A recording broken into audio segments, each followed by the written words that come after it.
Hola a todos, bienvenidos a mi canal de YouTube. Mi nombre es Yanura Silva. Te invito a darle like, a compartir y a suscribirte. Ahora bien, en mi primer video les voy a estar hablando sobre cómo hacer para aplicar a una visa de estudiante a los Estados Unidos. Suena complicado, suena complejo, pero aquí voy a estar yo para brindarles la información de acuerdo a mi experiencia, cómo lo hice, cómo fue mi proceso hasta lograrlo. Entonces, en este video seré breve porque realmente el cuento es demasiado largo, abarca demasiada información y no quiero aburrirlos. Entonces, en este primer video les voy a explicar los primeros 5 pasos que debemos hacer para hacer la solicitud de la visa de estudiante en los Estados Unidos o visa F1. Ok, el primer paso es saber qué quieres estudiar. Si planeas estudiar cualquier técnico o diplomado, necesitas saber inglés, por lo que si no dominas el idioma, mi recomendación es que inicies estudiando un intensivo de inglés.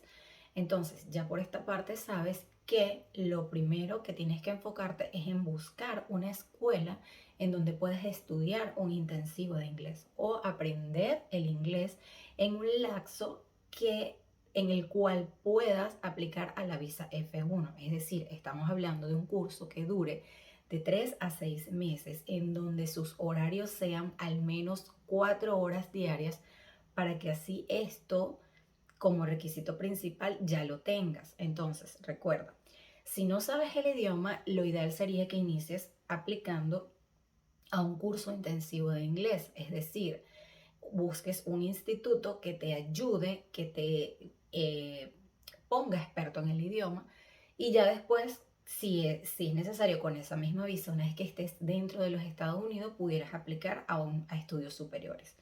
Pero básicamente lo más importante es que sepas el idioma para entonces así pues extender tus estudios. Ok, en este segundo punto es importante tener en cuenta varios detalles. El primero es saber en qué instituto vamos a estudiar.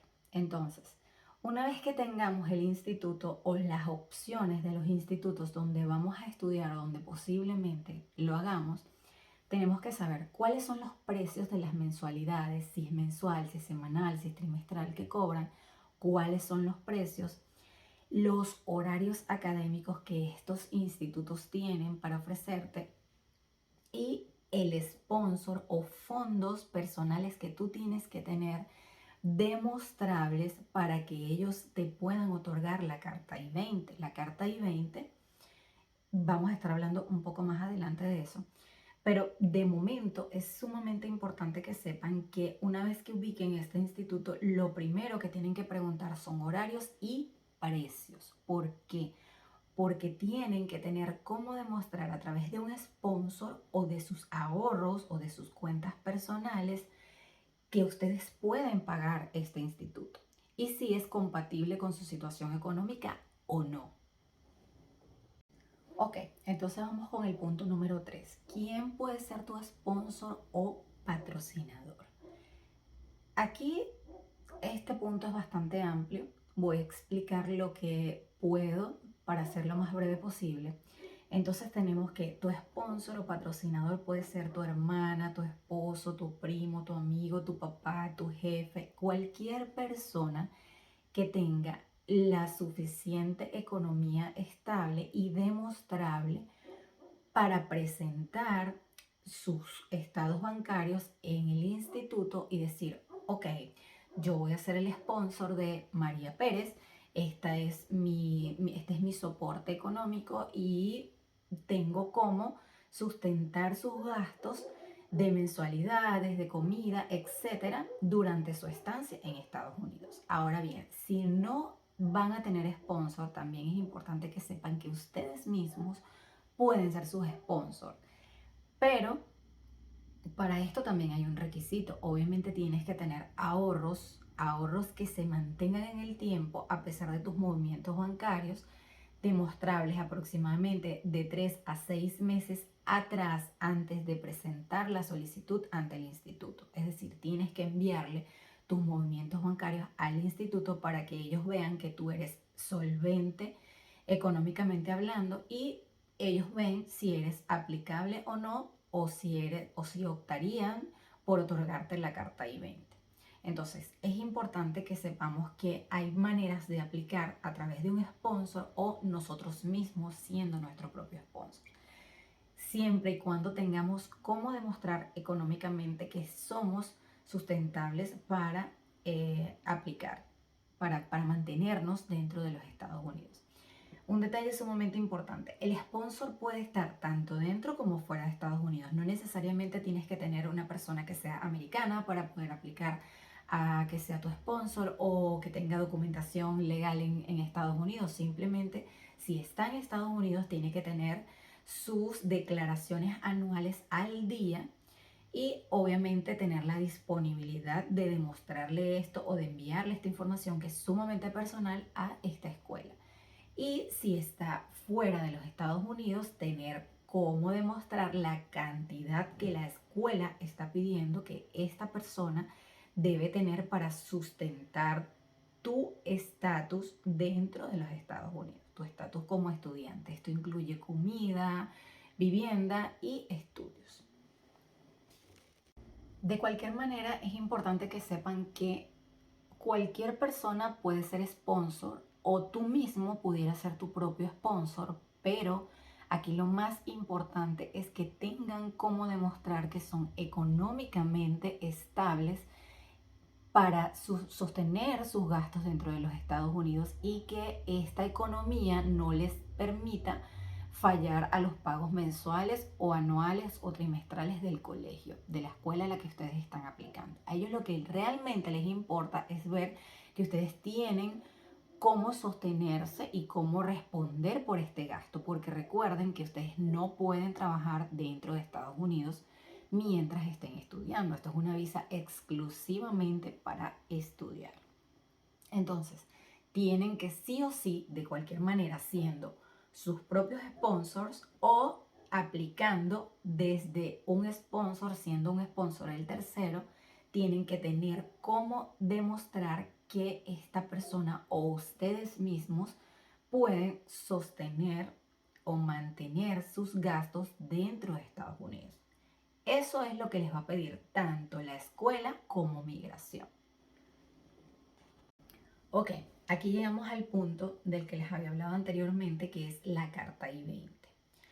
En este punto, obviamente ya tienes que haber contactado a la escuela, ya tienes que haber visto su perfil, sus horarios, sus precios y todo esto de lo que ya yo te hablé anteriormente. Entonces, una vez tengas toda esta información, como se supone que tú no estás dentro de Estados Unidos todavía, todo esto lo tienes que hacer a través de correos electrónicos o páginas web que tienen las escuelas que tienen este sistema de estudio internacional. Una vez que las tengas contactadas, tienes que proceder a hacer la solicitud formalmente de tu carta I-20. Con esta solicitud, ellos te van a responder y te van a pedir esta información económica de la que te estoy hablando anteriormente, tanto tu información personal como tu información económica. Tienen que ser sinceros, la información que ustedes impartan desde el primer momento tiene que ser información real, información demostrable para que así todo este proceso se les vaya dando, porque absolutamente todos los pasos que van a ir viviendo tienen que ser demostrables. Es decir, ustedes no pueden decir, yo soy dueño de una mansión en, en las Bahamas, no sé, en Colombia, en cualquier otro país, si ustedes no tienen cómo demostrarlo. Entonces, absolutamente todo lo que ustedes digan tiene que ser demostrable y real. Entonces tengan en cuenta que una vez que ya tengan ubicada la escuela, proceden a solicitar mediante correo electrónico la carta I-20.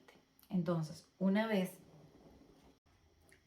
que ya la escuela dice, ok, está bien, tu información me parece correcta, estoy de acuerdo con que seas nuestro estudiante, tienes el perfil que se requiere económicamente hablando, etcétera, y todas las cosas que ellos tomen en cuenta en su momento, entonces proceden a otorgarte la carta I-20. Conjuntamente con la carta I-20 viene el SEVIS, que por sus siglas en inglés significa Sistema de Información de Estudiantes y Visitantes de Intercambio. Es una tarifa única a pagar. Sí o sí, todos los estudiantes internacionales tienen que pagar este servicio porque necesitas tener un código SEVIS. Entonces, ellos te dirán, tienes que pagar los aranceles, etcétera. Que ya esto no lo voy a explicar porque va a depender de cada instituto, los precios, etcétera. Pero el SEBI sí o sí lo tienen que pagar una vez que solicitan la carta I-20. Entonces, te dan la carta I-20 y el SEBIS. Estas dos cosas son el paso número 1 para avanzar allá a todo lo demás que sigue. Ok, el punto número 4 ya sería, una vez que tengamos todo esto, que es la carta I-20, el sponsor o los fondos demostrables para decir si soy aplicable, puedo estudiar en Estados Unidos, tengo económicamente la solvencia para estudiar en Estados Unidos, viene el paso donde vas a ingresar al portal de la página de la embajada de tu país o del país de residencia en el que te encuentres para solicitar una cita. En este portal tienes que llenar algo que se llama DS-160. Aquí tienes que ser sincero, honesto, decir la verdad, porque esta información que vas a llenar aquí es lo mismo que vas a decir cuando vayas a tu cita de tu embajada, a tu entrevista. Entonces, pero para esto no puedes haberte saltado de los pasos anteriores. Es decir, cuando tú te sientes en tu computadora a solicitar la cita y a llenar tu DS-160, tienes que tener la carta I-20 y tienes que tener el SEBIS y obviamente tienes que tener el sponsor o los fondos para entonces tú tener cómo demostrarle a los oficiales de la embajada que tú tienes ya todo tu proceso avanzado. Es decir, mira, yo quiero ir a estudiar a Estados Unidos y aquí tengo todo esto. Ok, aquí vamos con el quinto paso. El quinto paso es prepararte para tu entrevista. Ok, tienes que revisar toda tu documentación, tu DS-160, tus pasaportes, tu información, lo que compartiste en la planilla, tus fondos, la información de tu sponsor, si vas a llevar sponsor. Toda esta información que ya has venido haciendo paso a paso. ¿Qué pasa? La entrevista puede demorarse un poco o mucho, lo suficiente como para que a ti se te olvide en qué parte del paso fue que quedaste o cómo fue que quedaste. Entonces, tómate tu tiempo al momento que ya se acerque la hora de tu entrevista, prepárate, llévate cualquier información que te parezca útil, títulos, cursos, bienes, documentación que acredite que tienes bienes, cartas de trabajo, recomendaciones, etcétera. Cualquier cosa, ármate tu carpetita y en esa carpeta vas a meter absolutamente todo lo que tú creas que te puede servir al momento de tu entrevista. Es mejor que sobre a que falte.